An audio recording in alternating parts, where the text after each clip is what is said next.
When I left the theater after seeing Trap, one of my first feelings was this is exactly what I wanted from In a Violent Nature, a movie that was proposed to us as following a killer as he goes along a killing spree. Unfortunately, In a Violent Nature is literally just following the serial killer's footsteps and a lot of walking, and you don't really get to see the thought process, the machinations of what's going on through his mind. In Trap, you do. Now, you may not be following Connor through his progress of actually going to get a victim and putting them where he wants them to be, but the machinations and the thought process behind trying to escape from a, well, trap is something I found to be really engaging. And throughout this film, Josh Hartnett is absolutely brilliant at presenting a nice, homely man who just wants to be the type of good father to take his daughter to the Lady Raven concert. A really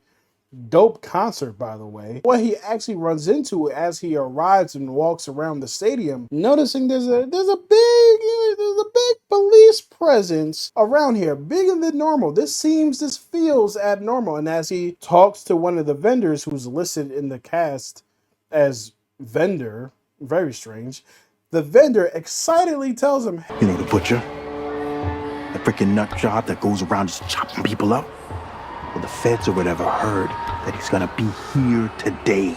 So they set up a trap for him. and in that moment, you can see Connor's brain start to turn. And it is such a thrill ride the rest of the way. The tension of this film, the way that Connor actually maneuvers throughout, grabbing ID badges, taking radios, getting coffee in weird situations. One of the most interesting things I found myself feeling during this was actually rooting and supporting the serial killer, which is really weird, I admit. As the opposite of most horror movies or thriller movies, where you're trying to tell the protagonist, who is typically the potential victim,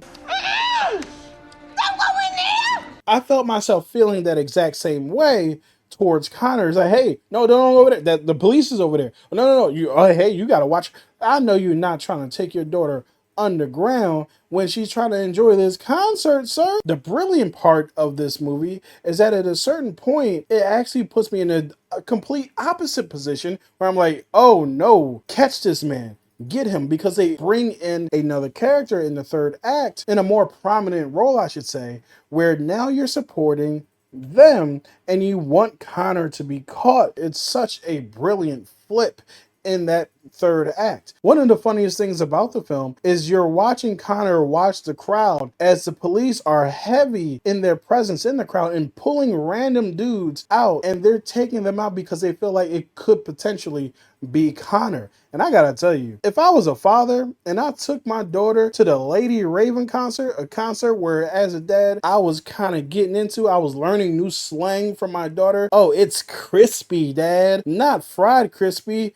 Don't be weird. I would be pissed because this is a bonding experience. And Connor's here to bond with his daughter while he has someone tied up in the basement across town. And I just feel like, Connor deserved that time with his daughter. Support Connor as he's trying to, familial bonding.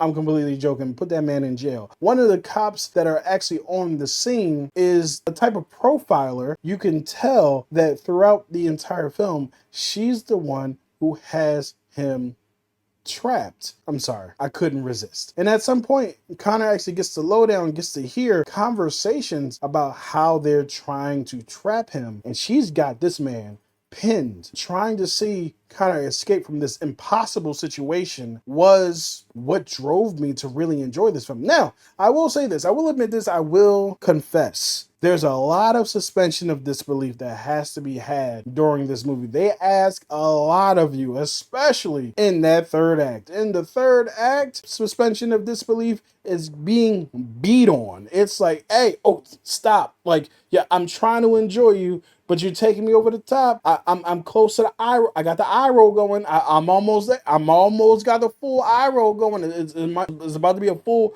revolution. I chose to hold on to the rope of suspension of disbelief and actually enjoy the film. And this is an M. Night Shyamalan film, so it could be hit or miss. His last few films have been either okay to straight garbage, to Split, which was amazing. Every experience is going to be different with this film. I see that it's got a really low score on Rotten Tomatoes. I see the audience score is actually a lot higher, but you shouldn't go by that. What you should do is go see for yourself. If you know, you know. How do I feel about this film ultimately? This is a good time at the movies. It's not a must-see. I can't quite put it up there yet, but maybe it'll work on me a little bit more over the next few weeks. But it's definitely, as of right now, a good time at the movies. So let me know. Did you see Trap? Are you going to see Trap? Let me know if this review actually got you either more excited for it or potentially less excited for it. Let me know in the comments and I'll talk to you guys next time.